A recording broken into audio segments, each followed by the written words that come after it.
Baghdad میں ایک naan by تھا، وہ بہت اچھے نان کلچے لگاتا تھا اور دور دور سے دنیا اس کے گرم گرم نان خریدنے کے لیے آتی تھی۔ کچھ لوگ بعض اوقات اسے کھوٹا سکہ دے کر چلے جاتے تھے، جیسے ہمارے یہاں بھی ہوتے ہیں۔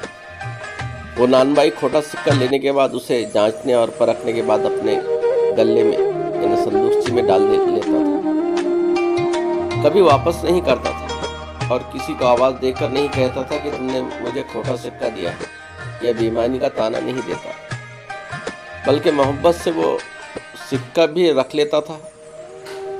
جب اس نان بائی کا آخری وقت آیا تو اس نے پکار کر اللہ سے کہا، اے اللہ، تو اچھی طرح جانتا ہے کہ میں تیرے بندوں سے کھوٹے سکے لے کر انہیں اعلیٰ درجے کے خوشبودار گرم گرم صحت مند نان دیتا رہا اور وہ لے کر جاتے رہے، اور آج میں تیرے پاس جھوٹی اور کھوٹی عبادت لے کر آ رہا ہوں۔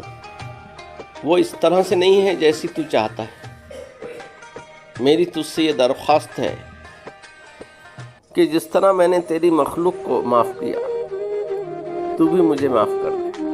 میرے پاس اصل عبادت نہیں ہے۔ بزرگ بیان کرتے ہیں کہ کسی نے اس کو خواب میں دیکھا تو وہ اونچے مقام پر فائز تھا، اور اللہ نے اس کے ساتھ وہ سلوک کیا جس کا وہ متمنی تھا۔ ویڈیو پسند آئے تو لائک، شیئر اور سبسکرائب کریں۔ سننے کا بہت شکریہ۔